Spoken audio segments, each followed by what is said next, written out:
Agora a gente vai para o assunto mais polêmico dessa semana, um assunto que começou na semana passada e que está agora desenrolando, no seu desenrolar nessa semana.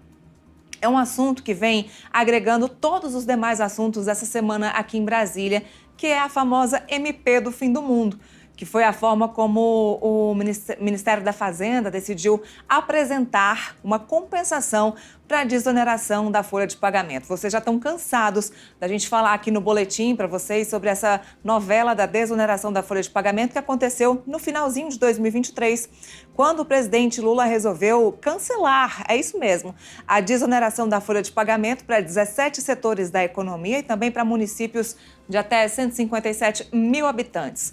Mas essa medida que aconteceu aí no apagar das luzes do ano passado, quando os parlamentares já estavam entrando em recesso, não agradou o Congresso Nacional. Arthur Lira e Rodrigo Pacheco decidiram se movimentar e trabalhar contra a desoneração da folha de pagamento. Rodrigo Pacheco, principalmente contra a isenção da folha de pagamento, a desoneração da folha de pagamento dos municípios de até 157 mil habitantes. Até teve há poucos dias aqui a marcha dos prefeitos em Brasília, que eles estavam reivindicando, então, que isso fosse modificado. Mas para que haja essa modificação, para que a desoneração da folha de pagamento seja mantida, que essa desoneração ela já existe desde a época do governo da ex-presidente Dilma Rousseff, para que ela seja mantida neste governo, é necessário que exista uma compensação. Ou seja, quando se tira dinheiro dos cofres públicos, é preciso que haja uma compensação. Essa compensação deveria ser apresentada pelo governo federal, foi apresentada na semana passada pelo Ministério da Fazenda ao Congresso Nacional, que se assustou com a proposta, que foi uma proposta de mudança de compensação de PIS/COFINS, que desagradou totalmente vários setores da economia aqui do país. Setores que bateram na porta do Congresso Nacional para que tenham agilidade para derrubar essa medida provisória. Lembrando que essa medida provisória do governo federal ela tem caráter de lei, então ela pode começar a agir, a funcionar a partir do momento que for publicada no Diário Oficial da União. O problema é que para que ela continue sendo uma lei em caráter não provisório, mas caráter permanente, ela precisa ser aprovada em 120 dias pelo Congresso Nacional. Congresso Nacional que achava melhor que essa MP fosse devolvida para o presidente Lula. Nós, jornalistas, estávamos analisando esse bastidor aí de devolução ou não e a gente achava bem improvável, até pelos bastidores, pelos parlamentares com que a gente falava, a gente achava bem improvável que Rodrigo Pacheco, o presidente do Congresso, devolvesse essa MP para o presidente Lula, porque seria ali um gesto grosseiro aí entre os poderes. Isso não costuma acontecer, isso sim pode ser feito, a MP ela pode ser devolvida, mas não costuma acontecer. E como o Pacheco é um cara ali de agradar, de conversar, de colocar panos quentes, todos os parlamentares com quem eu conversei me disseram que ele não devolveria essa medida provisória, muito menos o presidente da CNI, que acabou dizendo também que não achava que Pacheco fosse devolver essa medida provisória ao presidente Lula. Por isso, hoje marcaram uma reunião.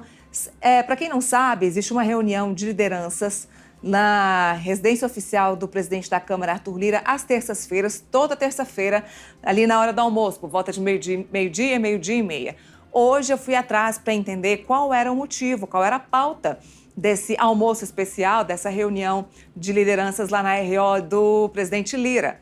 Um parlamentar e um assessor de um parlamentar me disseram que não tinha um assunto previsto, muito menos assuntos previstos para votação em plenário, e que alguns parlamentares cogitavam nem ir ao plenário hoje, porque nunca passaram por isso, de em plena terça-feira não saber o que vai estar em pauta no plenário da Câmara dos Deputados.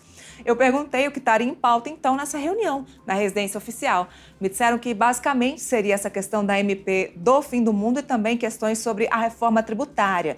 Isso porque a reforma tributária precisa ser entregue integralmente, tanto o texto principal quanto os seus apêndices têm que ser entregue integralmente até agosto. Foi a data que o Congresso prometeu, então, para o Ministério da Fazenda a entrega da reforma tributária aprovada, então, pelo Congresso Nacional. A gente tinha dado que seria julho, que essa proposta teria que ser entregue até julho, que era uma promessa de Arthur Lira para Fernando Haddad, e que talvez o recesso parlamentar, aquele recesso branco dos parlamentares, que começa ali no dia 17 de julho, fosse um pouquinho estendido, demorasse um pouco mais para começar, para que a reforma tributária fosse entregue integralmente para o Ministério da Fazenda, para o Fernando Haddad.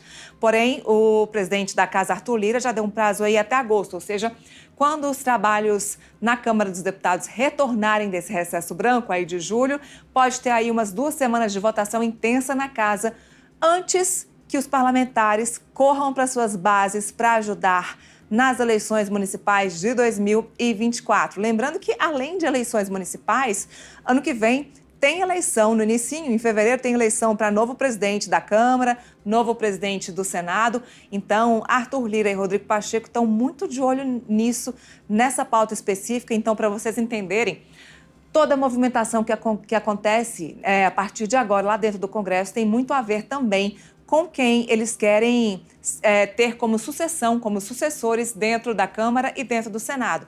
E com o presidente Lula não é diferente. Inclusive, pegando esse gancho, o presidente Lula, que já tinha anunciado aí mais uma mini reforma ministerial, já deixou claro aí nos bastidores que essa reforma deve ser feita somente junto com a mudança dos presidentes da Câmara e do Senado, para não causar ruído e para ver como é que vai ser essa movimentação. Então, Lula põe um pé, o presidente da Câmara e do Senado põe outro, dá outro passo para que nenhum desagrade o outro. É assim que está caminhando o Congresso Nacional atualmente, meio sem pauta, o Congresso dá um passo, o Executivo dá um passo atrás.